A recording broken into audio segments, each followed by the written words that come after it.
Episode 5 अगला शिकार। हर बार जब कोई ग्रह बचता है तो कहीं न कहीं कोई और ग्रह निशाने पर आ जाता है। ऋषि ने पहली बार एक पूरी दुनिया को बचाया था, लेकिन उसकी कीमत वो खुद चुका था। अब सवाल ये नहीं था कि वो कितनी दूर जा सकता है, सवाल ये था अगला शिकार कौन है। अंतरिक्षयान शांत गति से आगे बढ़ रहा था। कोई अलार्म नहीं, कोई आवाज नहीं, लेकिन सबके मन में एक अजीब सी बेचैनी थी। ऋषि जहाज की खिड़की के पास खड़ा था। उसकी आंखें तारों को देख रही थी, लेकिन उसका मन उस ग्रह पर अटका था जिसे वो पीछे छोड़ आया था। उसने अपने हाथ को पहले की तरह हवा में उठाने की कोशिश की, लेकिन कुछ नहीं हुआ। उसका हाथ सिर्फ हवा में ही रह गया। ऋषि धीरे से मुस्कुरा दिया, तो ये सच है, मैंने वाकई अपनी एक ताकत खो दी। ऋषि सीट पर बैठ जाता है। पहली बार उसे खुद पर गुस्सा आता है। अगर आगे और ग्रह मिले तो क्या मैं हर बार कुछ खोता रहूंगा। वो अपनी मुट्ठी भींच लेता है। उसी पल उसे अपने सीने में एक हल्की सी खाली जगह महसूस होती है, जैसे कुछ अब अधूरा हो। वैज्ञानिक डेटा देख रहे हैं। एक कहता है उसकी ऊर्जा रीडिंग पहले से कम है, दूसरा जोड़ता है लेकिन अब भी वो सामान्य इंसान नहीं है। बुजुर्ग वैज्ञानिक ऋषि की तरफ देखता है। तुम ठीक हो? वो पूछता है। ऋषि सिर हिलाता है। ठीक हूँ, बस थोड़ा थका हुआ। वैज्ञानिक समझ जाता है थकान शरीर की नहीं है, मन की है। अचानक एक बीप की आवाज। स्क्रीन पर एक नया चिन्ह उभरता है, अननोन सिग्नल डिटेक्टेड। सब सतर्क हो जाते हैं। वैज्ञानिक तेजी से स्क्रीन पर पढ़ने लगते हैं। ये सिग्नल अलग है, पहले वाले से ज्यादा तेज। ऋषि स्क्रीन की तरफ देखता है।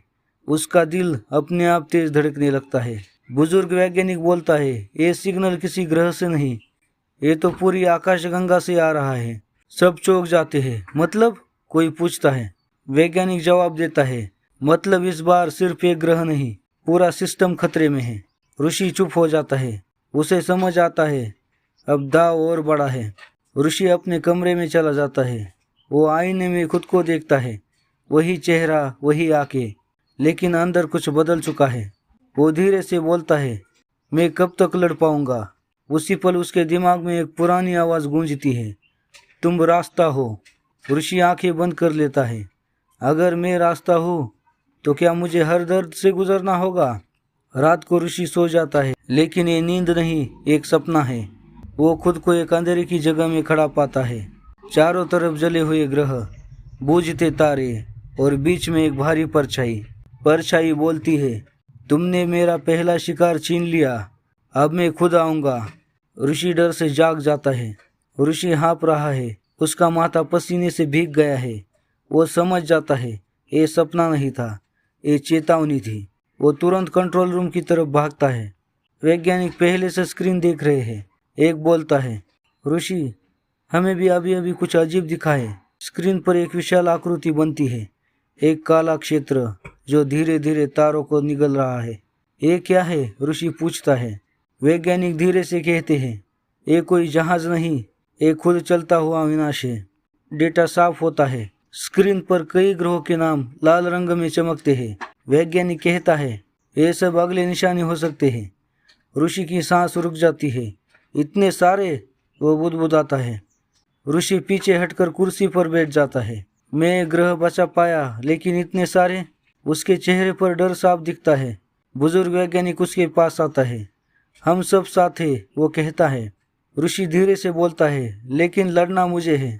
अंतरिक्षयान नई दिशा में मुड़ता है। स्क्रीन पर एक क्षेत्र जूम होता है। वहां रोशनी अजीब ढंग से मुड़ रही होती है। वैज्ञानिक बोलता है, ये जगह सामान्य नहीं है, यहाँ समय भी अलग तरह से बहता है। ऋषि ध्यान से देखता है। उसे अजीब सा खिंचाव महसूस होता है। ऋषि अचानक महसूस करता है, भले ही उसकी एक शक्ति चली गई हो, लेकिन उसकी समझ बढ़ रही है। वो पहले से ज्यादा साफ महसूस कर सकता है। दर्द, डर और खतरा, जैसे ब्रह्मांड उससे बात कर रहा हो। बहुत दूर एक अंधेरी आकाशगंगा में एक विशाल आकृति अपनी आंखें खोलती है। उसकी आवाज पूरे खालीपन में गूंजती है। अब वो रास्ता खुद चलने लगा है। अंतरिक्षयान उस अजीब क्षेत्र के पास पहुंचता है। तभी ऋषि को अचानक ऐसा लगता है जैसे समय रुक गया हो। सब कुछ धीमा पड़ जाता है। और उसके सामने एक दृश्य उभरता है, उसी का एक और रूप जो अंधेरे में खड़ा है। ऋषि कांप जाता है, वो खुद से फुसफुसाता है, ये मैं हूँ। जारी रहेगा एपिसोड 6, दूसरा ऋषि।